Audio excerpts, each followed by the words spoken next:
Olá, meus irmãos, minhas irmãs, tudo bem com vocês? É um prazer enorme revê-los através de mais um estudo da Palavra de Deus. Eu gostaria, antes de iniciar essas considerações, de convidá-los para uma palavra de oração. Santo Deus, muito obrigado, Senhor, por este momento importante, onde abrimos a Tua Palavra e buscamos nela o sustento para a nossa fé. Nos capacite, Senhor, para que possamos compreender o tema analisado e possamos também ter condições de praticar e de ensinar aqueles que nos cercam.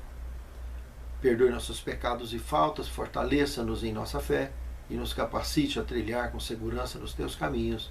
É o que te suplicamos, agradecidos, em nome de Jesus. Amém, Senhor. Deuteronômio em escritos posteriores. Ou seja, as orientações que Deus deu ao seu povo Israel lá no Êxodo, estendida para o seu povo de todas as épocas.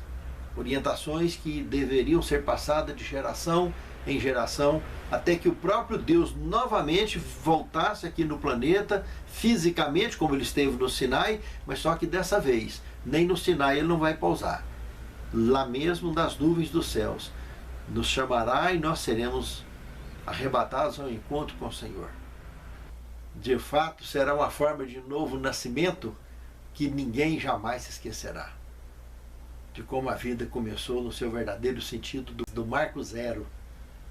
Ou seja, voltando a fazer parte da raça pura, vida eterna, projeto original da criação. Maravilha, né? Nós temos aqui em Deuteronômio capítulo 10, verso 15, o verso principal do tema analisado, dizendo: o Senhor se afeiçoou tão somente aos pais de vocês para os amar, e a vocês, descendentes deles, ele escolheu do meio de todos os povos, como hoje se vê. Irmãos, o texto bíblico aqui está comentando de maneira clara, escancarada, de que houve uma escolha distinta, de uma genética distinta, do melhor que tinha sobre a face da terra, chave essa encontrada em Abrão, que mais tarde se tornou então Abraão. Genética essa onde haveria a melhor possibilidade de interação entre Deus e o homem, através daquele ponto de partida. Justamente porque ele seria então conhecido como o pai da fé. E isso se estenderia até que se chegasse aos filhos da fé também, que alcança a mim e a você também. Quando entramos no segundo tema, o livro da lei, nós vimos, como já analisamos anteriormente, que esse termo aqui geralmente é aplicado, na maioria das vezes, sempre se referindo ao livro de Deuteronômio. O Pentateuco em outras, e alguns outros anexos também em outras situações. O tema aqui nos convida a observar em 2 Reis, capítulo 22, onde temos a história do rei Josias, que viveu entre 640 a.C. a 609, teria reinado 31 anos sobre Israel. Esse indivíduo foi considerado praticamente um ET, diante dos seus súditos, diante do seu reino. Depois de 18 anos que ele estava governando, ele começou a governar com 8 anos de idade, depois de 18 anos de governo, chega um momento em que ele resolveu fazer uma reforma no templo de Jerusalém.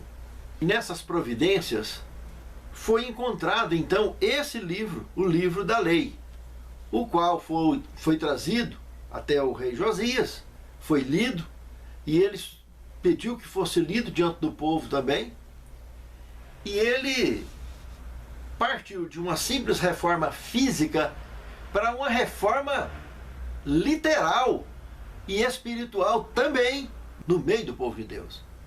E ele viu o tanto que estava empedernido a idolatria naqueles dias. E ele simplesmente mandou executar os sacerdotes que vinham praticando a idolatria.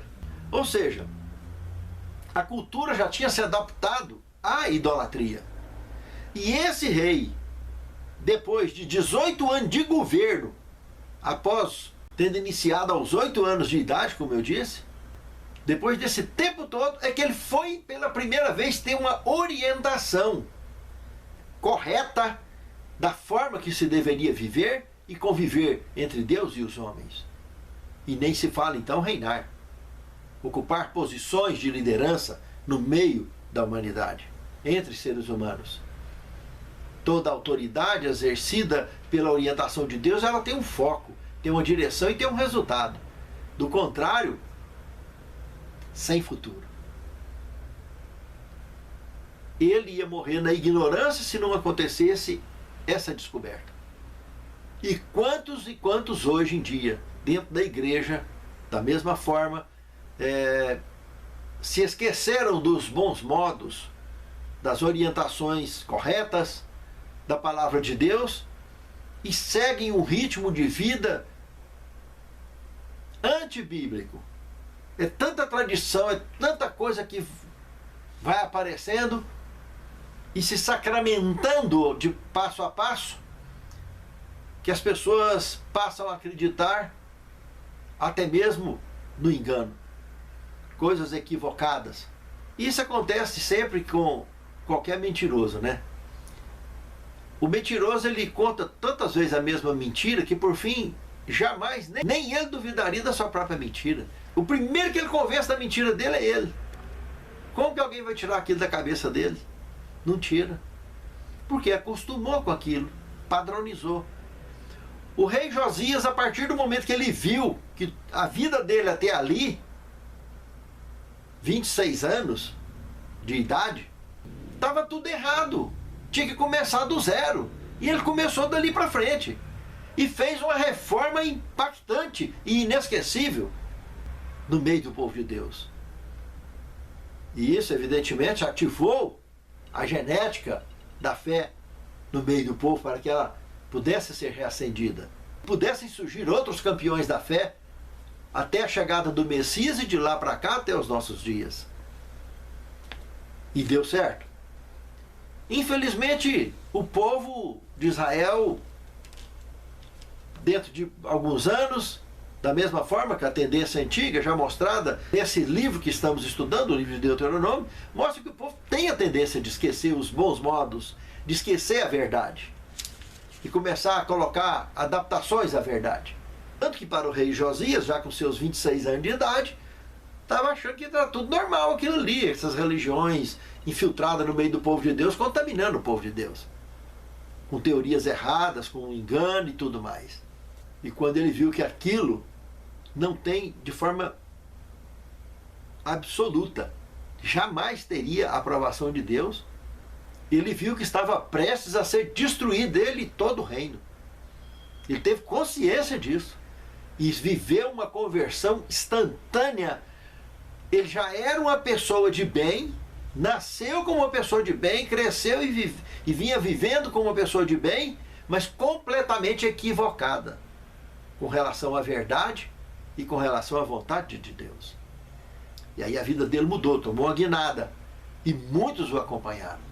Inclusive as ações dele refletiu e expressou bem a forma com que a autoridade divina e a justiça divina trata todos esses assuntos. Não é para menos que Jesus comenta mais tarde, em uma de suas parábolas, né, que os da esquerda, os que gostam de esquerda, né? Então, vai ficar ali, os cabritos, o fogo está preparado para o diabo e seus anjos. E os da direita, as ovelhas, né? Então, esses estarão sendo convidados a entrar para o reino que está preparado antes da fundação do mundo.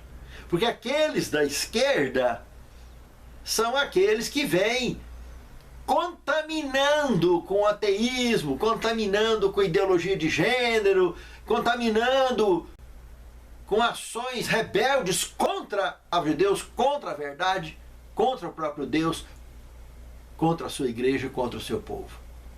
Inevitavelmente. É uma verdade bíblica incontestável. Só não vê quem não quer. No terceiro tema, o céu dos céus. Isso aqui é um tema ajeitado, hein? Deuteronômio capítulo 10, verso de 12 a 15, tem esse comentário. E na curiosidade bíblica, o que será que quer dizer o céu dos céus? Irmãos, claramente essa expressão apresenta a soberania absoluta do nosso Criador diante do universo criado por Ele. Paulo, quando comentou que foi ao terceiro céu, ele destaca praticamente de forma distinta o universo todo. O céu galáctico, o primeiro céu, que é o da Via Láctea, o céu intergaláctico, que é o segundo céu, no meio de trilhões e trilhões e trilhões de galáxias criadas por esse maravilhoso Deus, e o terceiro céu acima de tudo isso, aonde está estabelecido o Senhor e aonde Jesus foi preparar morada para nós. E dentro do conceito bíblico, o mais bonito ainda, é que mostra a soberania de Deus acima dos céus, então, mostra que dentro dessa palavra de Deus, Ele amou esse mundo aqui de tal maneira que deu o seu único da espécie para morrer por nós, etc., pagar o preço nosso, nos resgatar. Mas lá no Apocalipse apresenta essa cidade vindo para cá e descendo sobre o Monte das Oliveiras, que literalmente está ali no Oriente Médio, na Palestina. Irmãos, de onde está Deus, o universo gira em torno dele. E a beleza que nós, habitantes desse planeta aqui, por pior que esteja a situação que enfrentamos nele, mas aqui ele será restaurado e estará a soberania absoluta do universo estabelecida para todo sempre, aqui mesmo. Em muito breve na ótica divina. Por mais que na nossa ótica demore algum tempinho. Mas não vai demorar muito. Já podemos ouvir os passos através de nossa fé. No quarto tema, Deuteronômio em Jeremias. Irmãos, o profeta Jeremias viveu por volta do ano 650 ao ano 580 a.C. A citação de Deuteronômio, capítulo 4, verso 23 e 29, pode ser encontrada no livro de Jeremias, no capítulo 7, verso de 1 a 7. Pelo profeta Jeremias citar esse livro da lei e citar os principais pontos que o povo de Deus vinha agredindo contra a orientação divina, e ele apresentar as profecias concernentes então ao povo de Deus em seus dias, prevendo a destruição da cidade e do templo, prevendo o martírio, a morte dos que sofreriam a penalidade durante as várias invasões que aconteceriam, que seriam 4 ao todo, mas entre a segunda e a terceira a cidade seria destruída. Por Jeremias apresentar isso de forma tão insistente, numa nação tão corrompida como ele sofreu. Esse livro da lei, citado pelo profeta Jeremias, foi a base principal do sofrimento de Jeremias, que tanto apanhou, tanto foi torturado, e ele não parava. Ele saía de novo com o corpo ardendo ainda, sofrendo as consequências do castigo, e continuava fazendo a mesma coisa, até que não teve mais volta. E foi a base, Deuteronômio em Jeremias. Infelizmente, a opressão aos mais humildes e à própria população foi inevitável pelo Império Judeu nos dias do profeta Jeremias. O povo foi explorado e oprimido pela própria monarquia de Israel. Estava plenamente corrompida e apodrecida. E por isso foi inevitável a destruição de Jerusalém e as diversas deportações que aconteceram para o Império Babilônico a 1.650 quilômetros de distância, lá na Mesopotâmia. E olhando então o quinto tema, podemos observar o que o Senhor pede. Aqui vai para os dias do profeta Miqueias. O profeta Miqueias viveu antes do profeta Jeremias. Foi por volta do ano 650 a 721. Que também, quando ele fez as orientações que temos conhecido aqui em Miqueias 6, de 1 a 8, Amós 5, 24 e Oséias capítulo 6, verso 6. Todos esses pequenos profetas aqui citaram também o livro da lei. A ideia geral de Deuteronômio 4, 6 foi o que o profeta Miqueias apresentou nos seus ensinos, como nós podemos notar lá no capítulo 2, verso 2 de Miqueias, que era que o povo deveria ser luz do mundo. Eles deviam ser um exemplo para o mundo todo. E o próprio Jesus mais tarde estendeu isso, que chega até os nossos dias, dizendo que vós sois a luz do mundo e vós sois o sal da terra. Para dar tempero à vida das pessoas, para ser referência. E não é fácil, irmãos, ser referência. Sabe por quê? Porque nós somos mortais. E ao sermos mortais, imediatamente nós somos expostos como pessoas defeituosas, que de fato somos todos. E hipoteticamente incompatível para servir de referência para qualquer pessoa. Mas quando nós entendemos a graça de Deus, que nos restaura e que nos habilita para ser essa referência, aí tudo passa a fazer mais sentido. Porque a partir do momento que eu sou habilitado, em momento algum eu vou querer ser mais do que alguém. Não vou querer ser melhor do que ninguém. Eu simplesmente fui habilitado para transmitir a mensagem do Senhor para aquele que está ao meu redor. E não para ser um exemplo para ele. O exemplo é Cristo. A minha vida transformada mostra, expõe e motiva que a dele, que me cerca também, dessa pessoa, pode ser transformada. Da mesma forma que a minha foi. Continuamos como mortais, mesmo tendo a vida transformada enquanto vivemos neste velho mundo. Mas quando a gente se conecta com a luz, nós nos tornamos uma lanterna, apenas um instrumento para que a luz passe por nós e alcance as pessoas ao nosso redor. O mundo ao nosso redor é trevas. Quando nós nos tornamos luz no mundo, onde a gente está, fica iluminado. Mas o que é a luz? É o próprio Deus, é a própria vida, é a verdade, é a palavra de Deus, livre de tradições, de regrinhas, de imposições. É algo que por amor a gente busca, a gente alimenta e a gente divide. Por amor nós obedecemos e nós guardamos e ensinamos. Pense nisso, amado irmão. Pense nisso, amado irmão. O profeta Miqueias viveu no período do rei Jotão, rei Acás, rei Ezequias, rei Manassés, e ele, para todos esses reis e todos esses períodos, e para o povo daqueles dias, ele apresentou essa ideia do que o Senhor pede, só que eles sejam referência, luz no mundo, e não pessoas horríveis, como eles vinham seguindo de forma apodrecida dia a dia, e resistente e rebelde contra Deus e a sua palavra. No sexto tema, a oração de Daniel. Daniel já estava dentro do período babilônico. Ele nasceu ali em Jerusalém, era membro da família real, é um príncipe hebreu, tinha outros primos também, da mesma descendência também, que foi com ele para lá, Sadraque, Mesaque, Abdenego. Ele nasceu por volta de 623 a.C., então estava ali, no momento da invasão de Babilônia, do rei Nabucodonosor, e foi levado para a Babilônia. Foi morrer lá por volta do ano 533 a.C., 3 anos e meio antes de sair o decreto definitivo da reconstrução de Jerusalém, o que estabeleceria o ponto de partida dos 2.300 anos da profecia. Ele morreu 3 anos e meio antes, menos de 4 anos antes do ponto de partida. A maior cadeia profética de tempo da Bíblia Sagrada. No registro da obra de Daniel, no capítulo 9, nós temos um registro de uma oração muito poderosa que ele fez. Pode ser encontrada no capítulo 9, do verso 1 ao 19. A oração dele, se a gente observar bem lá, é um resumo de tudo o que foi dito, escrito e registrado no livro de Deuteronômio. E o anjo Gabriel veio até ele, mais uma das várias vezes que ele veio, e esclareceu muita coisa para ele, onde ele pôde entender tudo que estava voltado ali para os seus dias, para o seu povo.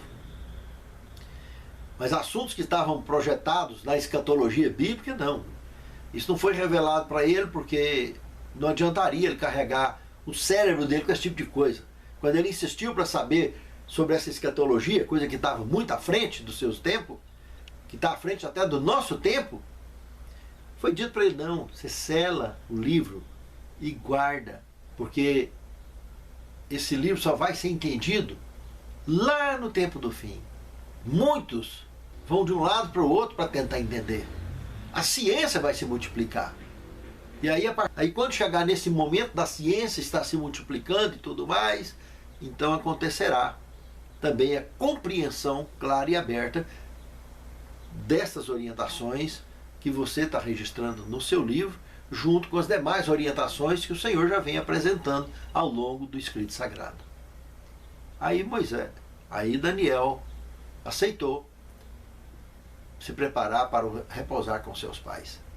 E esses dias da revelação dessa profecia, por ocasião do desfecho dos 7 períodos da igreja cristã revelado em Apocalipse, quando chega na altura do período da igreja de Sardes para Filadélfia, ali se desponta essa multiplicação científica, a multiplicação da ciência e do aprofundamento dos estudos das profecias bíblicas, que incluía a profecia de Daniel. E quando da igreja de Filadélfia para Laodiceia, então chega no apogeu desse chamado então tempo do fim, que foi um período considerado entre o ano de 538 a 1798, período que emplacou então a perseguição que houve contra os cristãos sobre a face da terra, perseguição essa empreendida pelo papado, que durou, conforme o período da profecia apontava, 1260 anos de martírio e sofrimento. E de lá para cá, então, teria terminado então o tempo do fim e começado o fim do tempo, que é o período que nós estamos vivendo hoje. Em 1798, conhecemos então o período que foi citado no livro de Daniel como tempo do fim. E fim do tempo começou dali para frente. E é onde nós estamos, aguardando exatamente hoje, agora nos nossos dias, a volta de nosso Senhor Jesus Cristo, para a consumação dos fatos proféticos e escatológicos dos escritos sagrados. No 7º tema, por amor ou dor? Você escolhe. Vamos lá.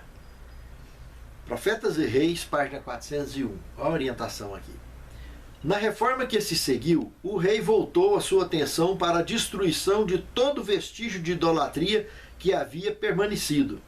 Os habitantes da terra tinham por tanto tempo seguido os costumes das nações que os rodeavam, de se ajoelhar diante de imagens de madeira, de pedra, que parecia estar quase além do poder humano conseguir remover cada traço desses males.